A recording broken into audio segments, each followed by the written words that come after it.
Blog Talk Radio.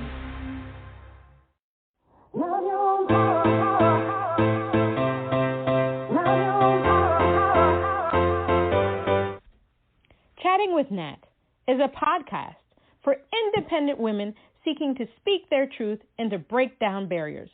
We host honest conversations that help to guide and empower women. Speak your truth and set yourself free. Let your voice be heard. Hi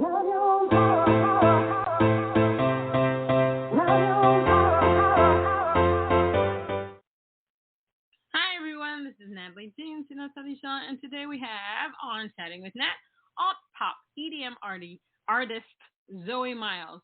Xoë Miles is an all-pop EDM artist and live music performer. She recently added producer to her resume and really is releasing, or she already released, her debut self-produced single called In My Head. Producing allows Xoë to create whenever the urge hits her. Collabs and new music are in the works. We can be assured we will always have something new to add to our playlist, which is fantastic. Let's give her a round of applause.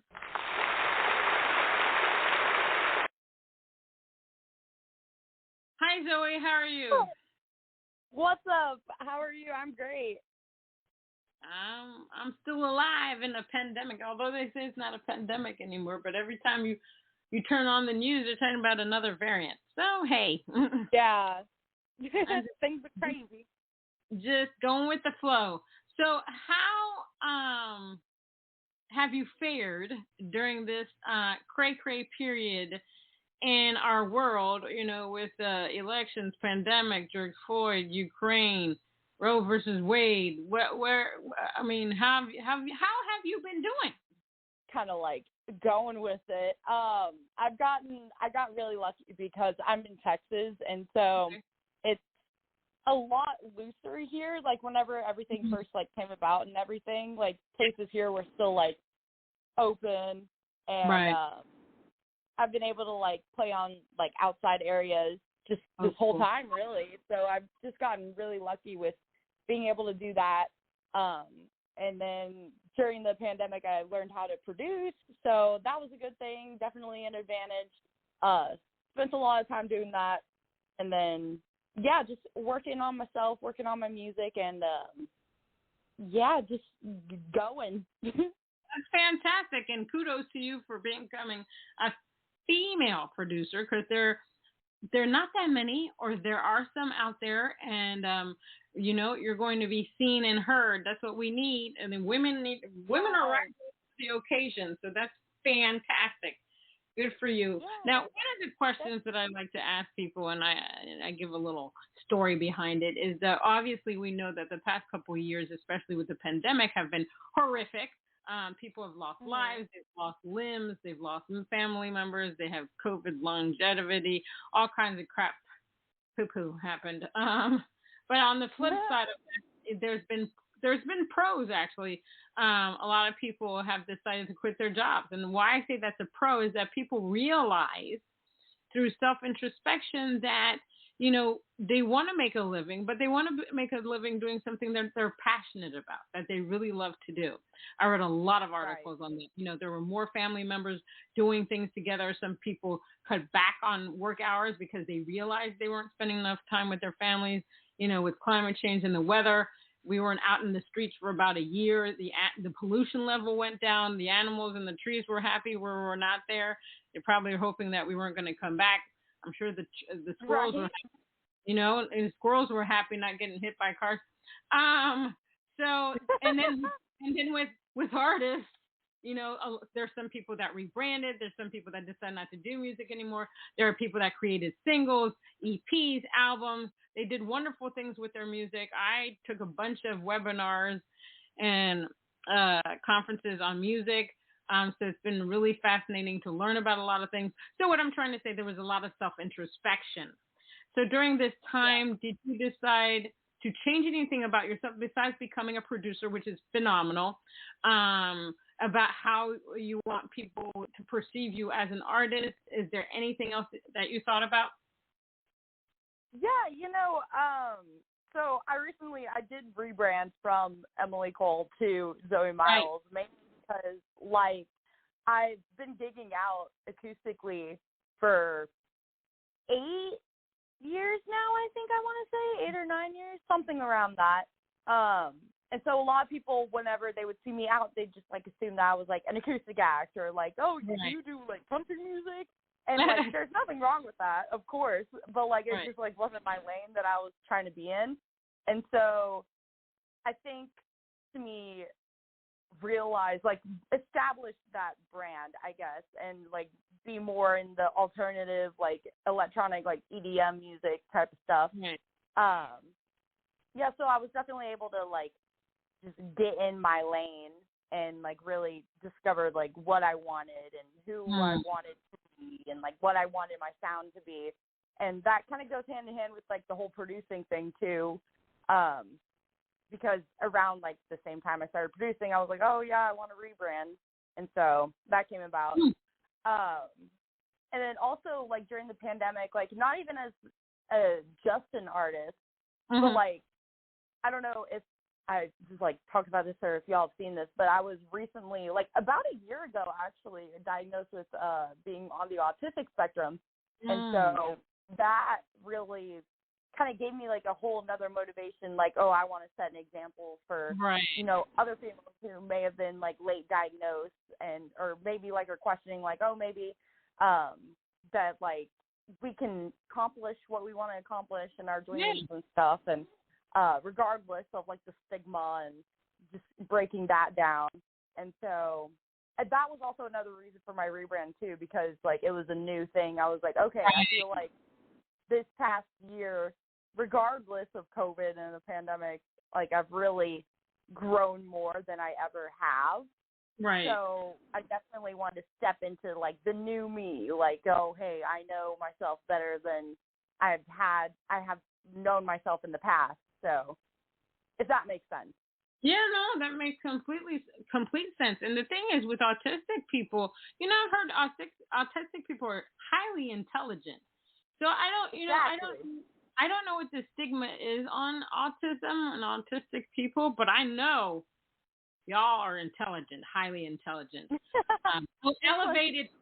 elevated beings, so to speak. So there's nothing. Hey, there's nothing wrong with it. There's nothing wrong with it. And I'm so glad that, you know, you talk about it and you're showing people, listen, what you think it is, it's not. Look, you're striving, you're successful, you're doing your thing. So kudos to you. I love that. And you're highly intelligent. Okay? You're highly intelligent. I love that. Now, what was it about music that made you want to get into it? Was it something you saw, you heard? Is it that you just came out of the womb and you were just like, okay, music and me, we're together, I'm coming out, I'm going to do my thing? What was it? Yeah, pretty much that last part for sure. My mom's side of the family is Cajun, and so they were always having like country bluegrass music playing around the house. And I remember whenever I was younger, like we'd have before MTV turned into what it is now, it was like the music videos and stuff. And so my mom would just like have that on with music playing constantly. I loved Taylor Swift, loved Hannah Montana, still do. And so whenever I was younger, I remember coming home from school even, and like we'd have music class and we'd be practicing for like our school play or whatever. I'd just like come home and start playing the songs on piano, even though like obviously they weren't teaching it on piano. And my mom would be like, where did you get that from? And I was like, oh, we're doing it in class. And so they tried to put me in piano lessons after that, but I got like kind of irritated because they wouldn't let me play what I wanted to play. So they were like, okay, this is like ruining the love she had for it, so let's not. So yeah, I've just always been surrounded by it and always like writing. I used to write like not books, but like what I thought were books whenever I was in elementary school. Like super creative, always like doing something.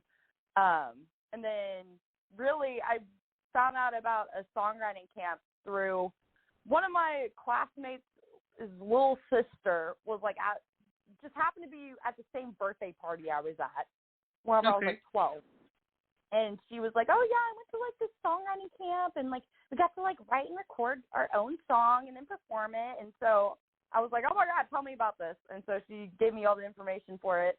Went to that literally like a month later, and I've just been doing it ever since. Really, it all just kind of happened. Like people at these like little showcases that the camp, what they did was they took some of the people from the songwriting camp and did this program where it was like, okay, like we're gonna do every 3 months we'll have a showcase with you guys, right. and then we'll have like writing sessions, and it was like a little program thing, and they would do these showcases, and at these people would just like mention to my mom like, oh hey, like I have like gigs, like people who book people, like contact them. And eventually I started singing with one of my friends for a little bit, and we got a gig at a pizza place, and it was a 2-hour-long gig. I was like 14, and that was like our first thing that we did every single week. And then it just, people started coming to that and handing my mom cards for other places, and it all just kind of, it was a snowball effect, I guess. So. Awesome sauce. Now, how important is it for you to be authentic in your music, in your life? Oh, 100%. Like, if you're not being yourself, then what's the point? You know, like where, like it's mind blowing to me. Like, really, honestly, like how sometimes you like see people and they're completely different on stage than they are off stage, and it's like, what are you doing? Like, what's the point in not being yourself? Because you know that like inside it's like a them thing. You know what I'm saying? Like, right. why be fake? I've never understood that, I guess. And I don't know if it's just because like my brain's wired differently or whatever. I'm just like, I don't know how to not be myself. Like, being myself is the only thing that I've ever known how to do, you know? And right. so what I like to do with my music especially is like take some topics that like there aren't a lot of songs about. Like, for instance, I have this one song, and it was like called Dead Feelings. And it's funny because I literally was like, oh, this isn't going to get like that many streams. And like the vocal that's on it was like the rough vocal, and we just like decided to keep it because we were like, oh, this sounds good enough. Like, let's just like keep it how it is. And then we had like my friend do like Travis Scott style ad libs over some parts, so it's like a joke. And then it got like 374,000 Spotify streams somehow. But stuff like that is like the songs about like anxiety or like just situations in life that I'm like, oh, I feel like there needs to be like more songs about for people to relate to, you know? I kind of want to like try to fill in that space. I love that. Yeah. That's awesome. Interesting. Now, within the alt pop EDM world, yeah. How many? Do you have the percentage of how many females are in that genre specific? You know, I'm not entirely sure. I know there's starting to be a lot more. I'm not entirely sure of the percentage, but I know it's only like a handful compared to everybody else, you know, because there's like a lot of people like Skrillex and Diplo, DJ Snake and Excision and like all that. They're all like amazing, phenomenally talented, but it's like they're guys, you know? And so really, I saw there's this one girl named Allison Wonderland, but like the first part is like Allison, like the name, and then Wonderland. And so I listen to her like all the time. And, like, she produces all of her own stuff and, like, sings all of her own music, too. And it's kind of in that lane that I want to be in. And so that really inspired me to start, like, not only producing, but I'm trying to learn how to, like, use a DJ board thing and work with that. And, yeah, I don't know the exact percentage, but I know there's a lot less female EDM producers and artists than there are male, for sure. Yeah, no, that's why I was asking, because, I mean, it's just amazing, because I interviewed a friend of mine, Justine Blazer, and she told me years ago, a couple of years ago, she was at a producer conference, and she was the only female there. And I just find that Wow. so crazy, so crazy. It's like Yeah. 2022. You know, and Right. she says more and more people are, more women are coming out as producers, or they've always been producers, but for some reason, I just don't know what men have against women. Anyway, that that I don't think anybody will ever be able to answer, but it's just totally ridiculous how women until this day have to struggle to be seen and heard. It's just it's music. And music is music. Music is a place where we all can get along, get together, be happy together. You would think that people would understand that the stage is big enough for all of us. Yeah, but for sure. It's wild. I just can't. I just can't. That's my bottom line. I just can't with all this crap. Yeah. No, I completely agree. Yeah, hard agree. I mean, but I love that you do the alt pop EDM. My main thing is like folk, Americana, country music, but I do the other genres because I think what artists don't realize is that if you're good at your specific genre and you want to stick to that, that's phenomenal. But we're business women. We're business. We have to think of ourselves as a business. So I do several other genres, like 95% of the genre. I have some EDM songs, dance songs. I have a bunch of those and stuff like that because I want to get into sync and licensing. Now, do you do other genres? Are you interested in sync and licensing? You know, I've heard of the whole sync and licensing thing. I'm not like familiar with it enough to like give like a definite like answer about it. But I grew up on country music, and I also grew up on Foo Fighters and Nirvana and stuff like that. So I have a very, very broad music taste, and I feel like my voice definitely, I don't want to be like it like shows that, I guess, but like I've noticed at gigs like I do country songs, like I'll do Folsom Prison Blues and then follow it up with Fleetwood Mac and then go to like an Ariana Grande song after that, and back to Nirvana songs. Like I really just kind of mix in all of that. So I'm definitely not completely shut off to the thought of other genres. I know what my comfort zone is, you know, and like I know what I want to be and like what I like my voice, like how I don't know how to explain it. Like you're explaining it well. I completely understand. Cool. You have to go. You know what I mean? You have to go with the thing that moves you, basically. Where you feel exactly. But what I will do is this week or next week, I'll send Sherry and you. I hope I have your email. Places where you can submit your music for sync and licensing, because EDM, all pop music, does well in that. And it's just trying, just submit your music to these different syncing and licensing websites that can do it for you. And then you read through the agreements if they select your music. And then your music is, they can pitch your music to different shows, movies, whatever. It's just another outlet also for artists to make money. We're not making money streaming. So unless you're selling merch, sync and licensing is the other place to be. So I'll definitely try to send you some info on that, because I think that would be good for you. Now, I have to congratulate you because Sherry announced that you will be performing, and I never know if I'm saying this right, NAMM this year on June. Yeah. That's fantastic. I know I have several friends that submitted to perform for that and they didn't get in. So kudos to you. That's a huge deal. Wow.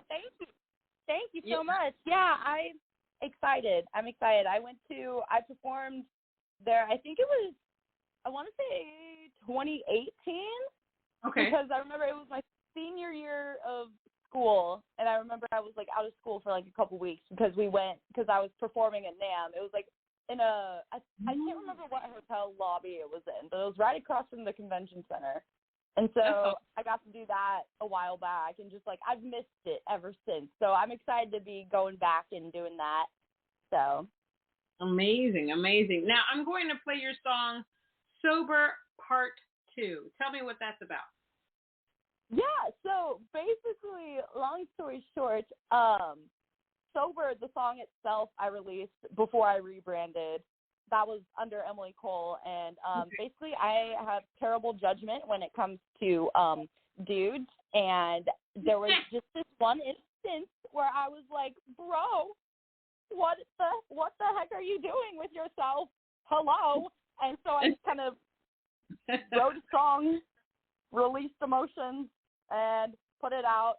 The original itself is very like EDM leaning, and I'm super proud of it. I worked really hard on that.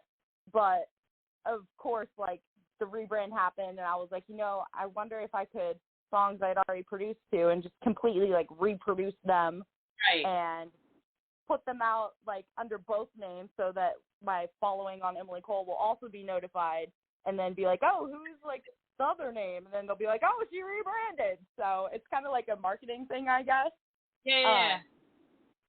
But cool. yeah, I love it. I'm super excited about it coming out, and my brother helped me like with the mix for it, and yeah, I'm just super excited about it. All right, let me play it. Why the hell you gotta do this to yourself?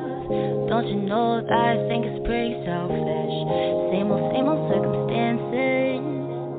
You've been given lots of chances. Take a look in your eyes, I can see you're too right to realize the damage that you done. Never on earth, but you think that it's worth trading what we have for the rush. Oh, so I never met you. I'm just wanting to forget you. Why you do the things you do? Can't you see I'm right here? Narcissistic sociopath that builds manipulated voice to fall for you. You're too far gone, it's too way too long. I can't get to stay sober.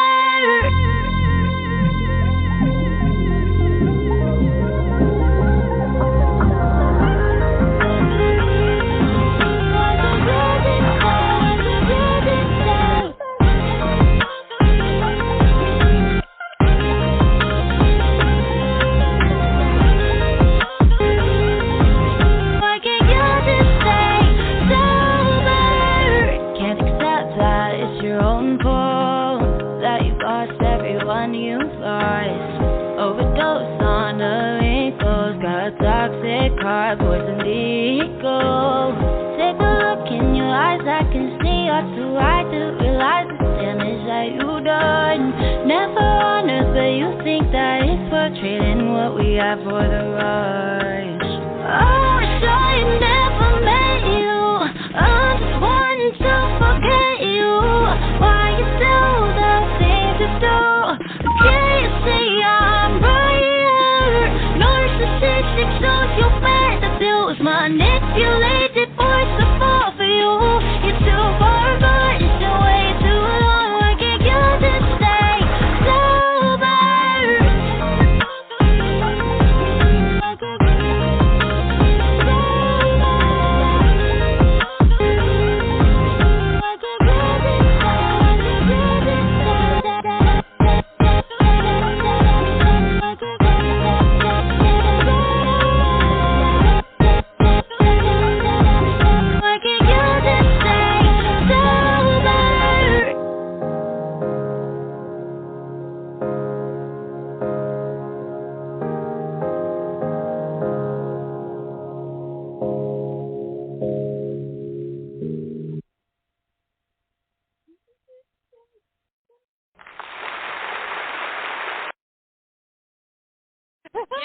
You definitely, you like the clapping. My two hands Yes.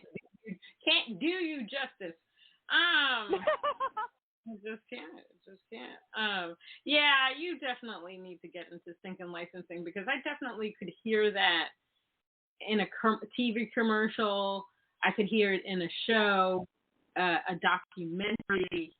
You really need, you definitely have to look into that. I'll definitely. Thank you so much. Yeah, no, I mean, I gotta speak the truth. What do you love most about being an artist? The creative outlet, release of emotions.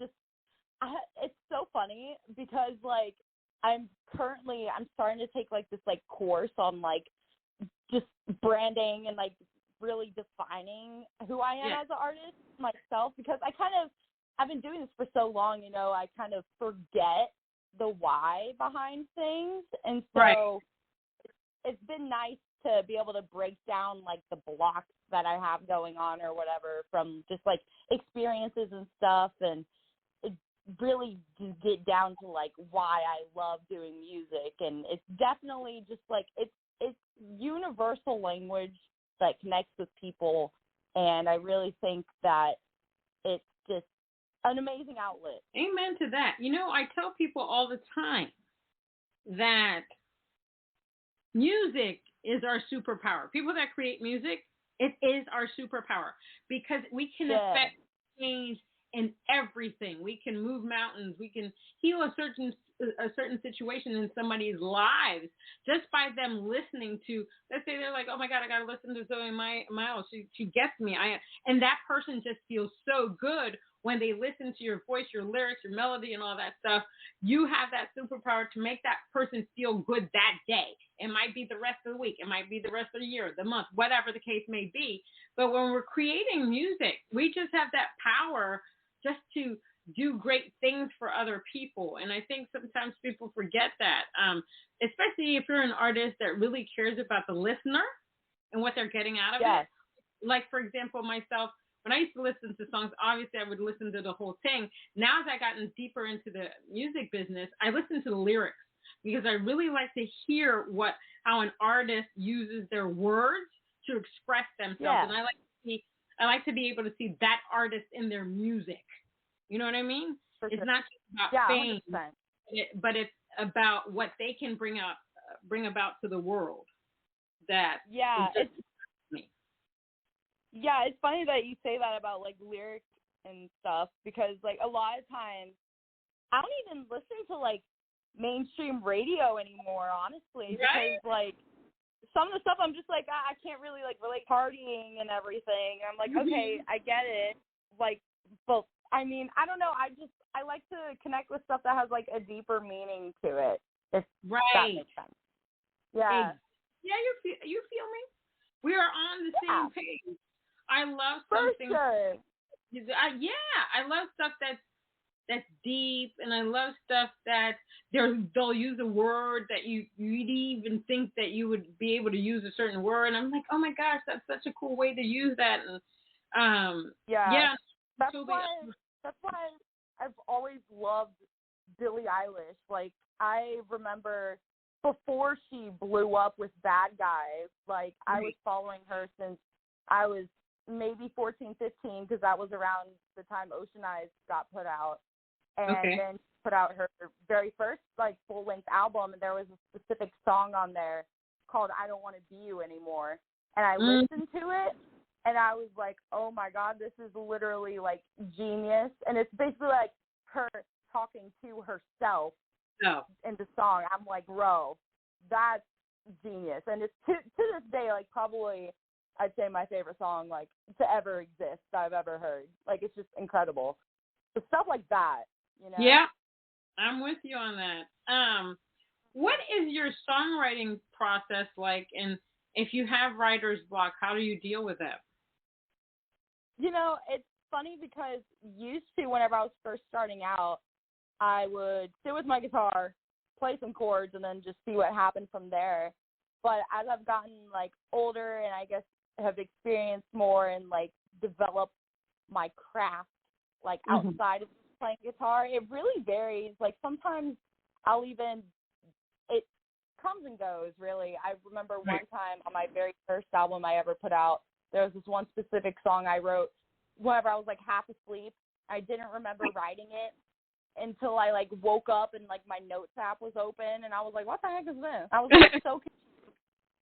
I was like, okay, banger, I guess. Like, let's go. So sometimes it happens like that. Not exactly like that. That was like a one-time thing where I didn't remember writing it. Whenever I like woke up, I was like, what? It just worked out. And then other times, if I'm like listening to music, sometimes I'll like have different lines pop up in my head that like just happen to go with the song that I'm listening to, and I'll just like be like, oh, that's like a cool concept. Like I should do something with that. And I'll just kind of make my own thing out of it. And then other times I'll start producing a beat, and then write to what I've produced. And then sometimes I'll like write stuff just randomly, like out of thin air, just kind of like a brain dump of words, and then try to fit it to a melody and a production afterwards. So it really just depends, you know? Right. I'm still very old school. I like to write on paper, and I use the computer. I'll start out with a chorus, and I'll throw some words on the paper or the screen, and then I work around that. Normally I'll have a theme that I want to address, but yeah, I have to start with the chorus and then work around it and just like, oh, okay, this flows. And then, sometimes, and then I like to write the way that I want to write. And I've been talking to a lot of people about this. Obviously, there's certain standards for certain genres, but I find that when I get stifled when I'm trying to write like this. Okay, verse, chorus, verse, bridge, chorus. Okay, yeah. So now I just write the way that I want, whatever I'm feeling. You know what I mean? So a lot of times I'll write like it's a poem, and the chorus may just be 2 lines, or it might even be 1 word. But it gets the message across. You know what I'm saying? It gets the message across. For sure. I've been talking to people about this because I said, I don't know why we have to be so stifled in a particular way of writing. You know, where we don't tell artists to write or paint, my God, you did this wrong, or that dash of blue doesn't work. But yet people always want to stifle the energy of artists that sing and perform and produce and all that stuff. It really, it's crazy to me. And I'm trying to start a revolution so that people stop doing that. We should be able to do what we want. You know, somebody said to me that, obviously radio has a standard of what they want to hear, but the problem is that we've enabled the radio stations to keep playing the same stuff. I mean, even radio, radio has to evolve as well, Why does it have to be a certain thing? Can you imagine if they started playing a little bit something, people would be like, oh, this is interesting. I'm going to tune into this station more. I think people, in the music industry, especially in the radio industry, that they kind of lost their way. Oh, for sure, yeah. Mm-hmm. I personally discover more through listening to Spotify, like either the Discover Weekly or Release Radar, or not even New Music Friday anymore, because that's kind of gotten like repetitive lately. Well, maybe not lately. I haven't checked in a couple weeks, but just like the suggestions that the algorithm gives, I'm just like, whoa, this is cool. Instead of listening to like the radio, because like, for instance, whenever my mom and I go on road trips, and she'll be like listening to the radio, she'll hear like the same song like 3 times within 10 minutes on different stations, and it's like, what? I don't understand. I told somebody that, it's not to poo-poo on the mainstream artists, but poo-poo. Because let me tell you, one day I was in the car in the morning, it was Lizzo. I got in the car in the afternoon, it was Lizzo. I got in the car in the evening, it was Lizzo. To the point that I can't listen to Lizzo anymore. The radio station, they inundate you with the same crap over and over and over. Now, in the beginning, when a song is released, I understand that because you're marketing, you're promoting, you want people to listen. But after a while, come on, you have to give us a break. Yeah, it's funny because there's. Go ahead. Oh yeah, there's just like some songs that even like today, like I'll catch a glimpse of it on the radio, and I'm like, wasn't this playing like a year and a half ago? And it's like not even like. Yeah, it's not even like the same song. It's just by like the same person. It has the same chord progression, same beat, and it's like, wait, what? And you're like, what am I missing? That's why I want to challenge like radio stations to pick like 3 independent artists that they've never heard of that are doing things themselves, and then just play them. It's not going to kill the radio station. It might even increase their listeners. Let's think about the moment. Yeah. And for sure. And talking about, songwriting, Sherry says you placed as finalist in Houston Live's singer-songwriter competition, and you'll be performing this on May 21st in McIntyre's downtown Houston, Texas. So congratulations on that as well. Things are moving in the right direction for you. Now I'm going to play your song In My Head. Tell me what that's about. Yeah, so I wrote this song with this girl named Michelle out of Los Angeles. We wrote it over Zoom, and it's actually kind of funny because we spent like an hour just talking about like quantum physics and manifestation and stuff like that, like nerd stuff, but like in a good way. You know what I'm saying? And so we kind of took the concept of like, like your thoughts create your reality type of thing, and made that into like a song about how like, if this person was only how I like want them to be in my head, you know what I'm saying? And so it's like you'd only become like what I thought you were type of thing, if that makes any sense. But and then I produced it and had my brother's help on it. I get my brother's help on like pretty much everything because he just has a really good ear, and like he was into audio engineering at one point. And so we both live under the same roof still, so it's good to have an extra ear, and I trust his judgment for sure. So we worked on the mix for that, and then me and Michelle wrote the song, and it's out everywhere now. All right, let's play.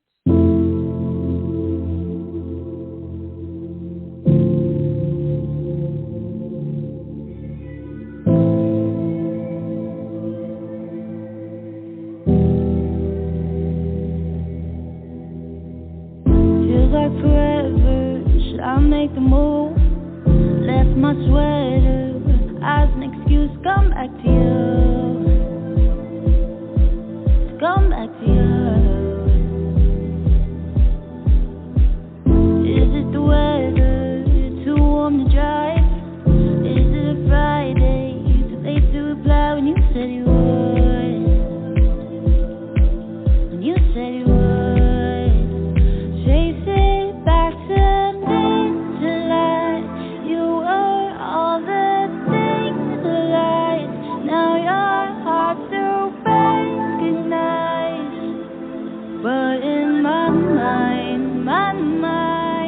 you could be perfect, you could be everything, if you let me tell you in who you are in my head, who you are in my head. We could be madness,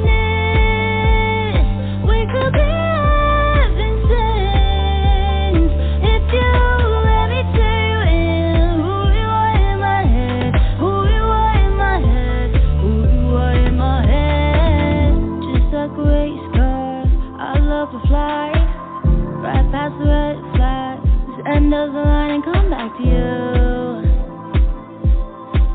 Come back to you.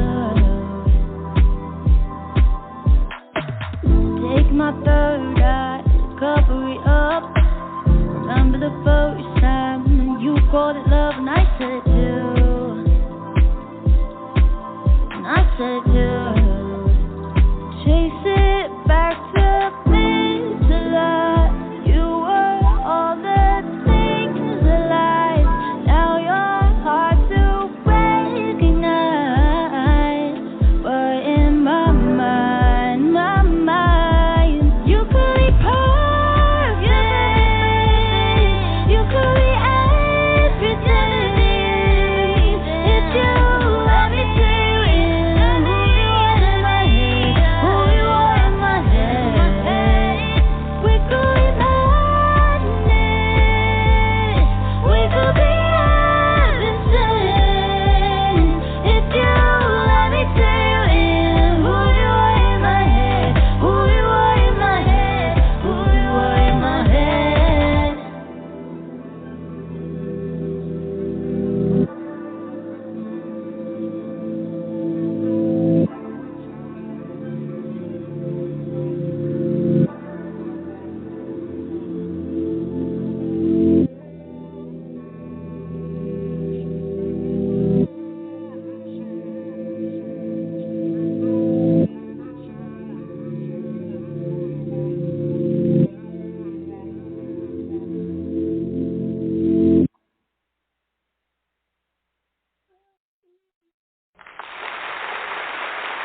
Another awesome song. I love it. Thank you. What are 3 things you wish you had known before you got into the music business? Take everybody's advice with a grain of salt. Amen. Don't be too hard on yourself. Amen. And I'm trying to think of a third one.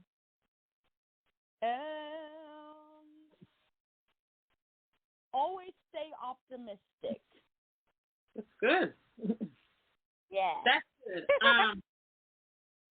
The things that I've learned is that when you start getting into this music business, there are shady people everywhere that will try to scam you and tell you they'll make you a star when they can't.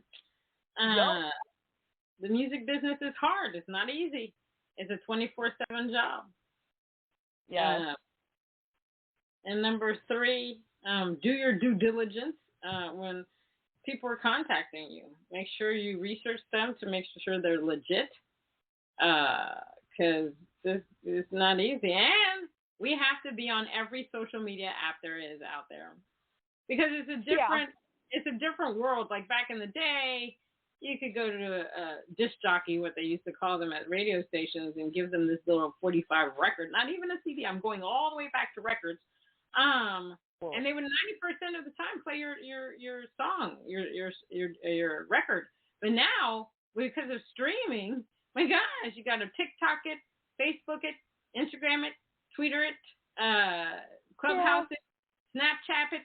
I mean, it's different when you're creating music now. You have to think of, oh my gosh, will this work on these platforms? Because obviously you want to use it, listen to it. Hopefully it goes viral and you can really have a living doing this music. There's nothing wrong in trying to get your music on these platforms. It's just the name of the game. The marketing and promoting has just been increased to another level. Believe me, I've been TikToking like I've never TikToked in my life. It's just been crazy. Now, who handles all of your... It's just crazy, isn't it? Who handles all of your social media? You know, I do all of it pretty much. My mom helps me out some with like keeping up with stuff. Like if I miss like that I'm tagged in a post or something, she'll be like, "Oh hey, I don't know if you like saw," because like I have so much like coming through, you know. But mainly me and my mom keeping up with stuff, and it's I know I've been taking this course. It's called CAP University. It's for TikTok, and they were saying how you need to 5 videos a day. First of all, who has that time? Now, I've gotten close recently. I've done like 3 or 4. I've taken old videos and spruced them up a little bit and put them on TikTok. And there's Facebook reels. There's all kinds of reels going on, and just trying to be seen and heard. And it's just tiring. It's exhausting because, you know, one person said, you know, you really should say something different on each platform. I said, well, that's not happening because it's hard for me to come up with an idea for one platform. Now you're asking me to come up with a different idea for all 6. Nope, not happening. Too bad, too sad. Lastly, what is a word, phrase, or quote, or message, or whatever that you'd like to use to push yourself throughout the day, the year, the month, or just try to motivate yourself? Oh, that's a really good question.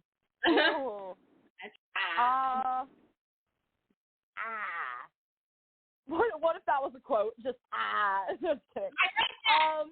Why not? Probably.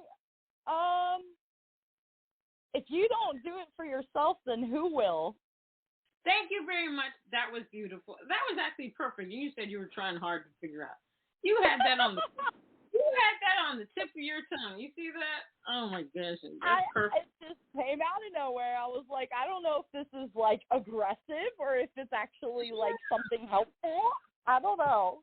I think that was perfection. Perfection. You know what you're doing. Thank you.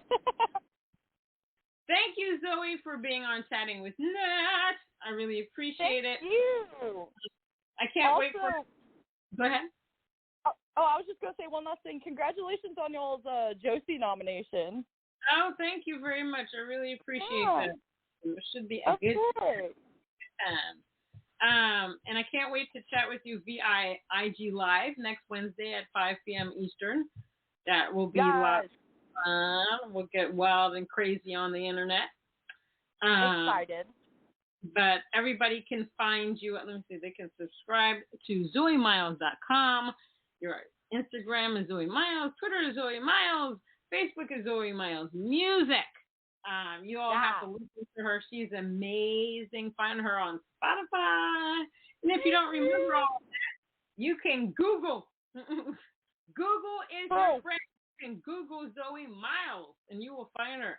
And if you're in California, check her out at Nam. I don't know what I'm saying. But if you can go check her out. Check out everything that she does because she's amazing. Thanks again, Xoë, and I'll see you next week. Yeah, see you next week. Thank you so much for having me. This was so fun.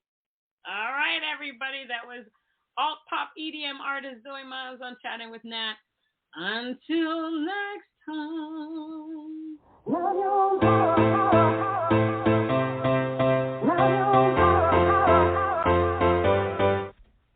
Chatting with Nat is a podcast for independent women seeking to speak their truth and to break down barriers. We host honest conversations that help to guide and empower women. Speak your truth and set yourself free. Let your voice be heard.